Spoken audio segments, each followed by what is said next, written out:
The year is 1940. The Nazi war machine is in full swing.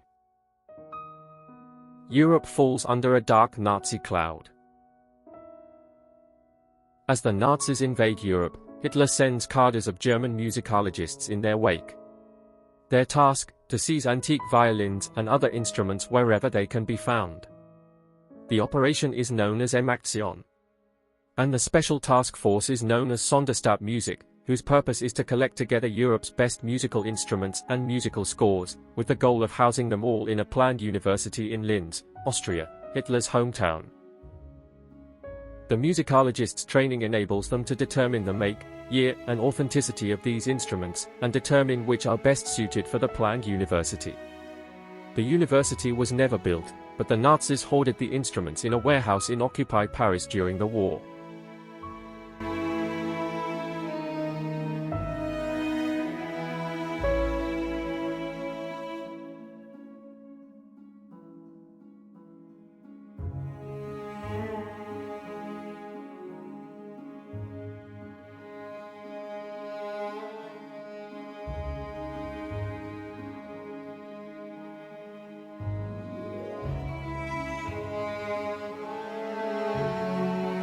Historical research reveals evidence of several possible Stradivari instruments that went missing during World War II and remain lost. One such instrument is an alleged 1719 Stradivari that was stolen from the National Museum in Warsaw, Poland, during World War II.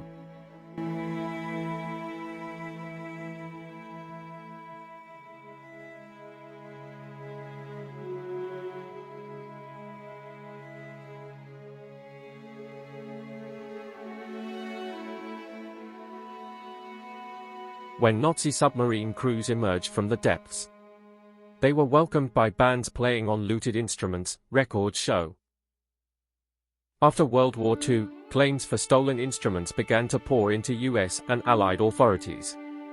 For example, the Music Society of Belgrade wanted back 3 violins, 3 violas, and 2 cellos, amongst other missing instruments.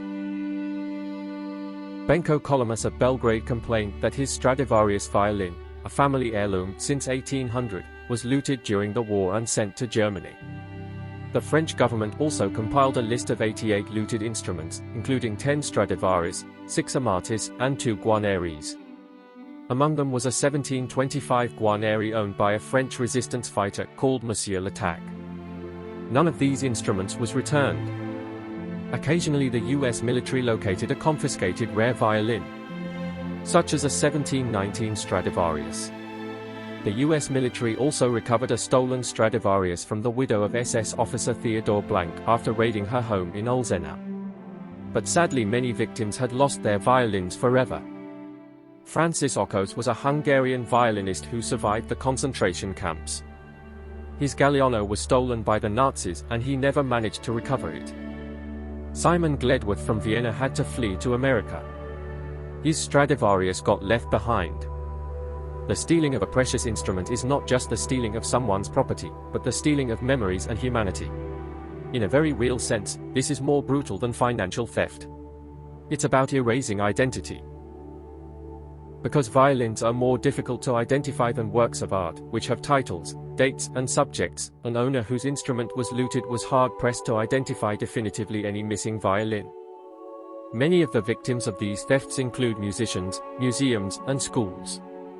A number of looted violins survived the war. But sadly some are still unaccounted for today.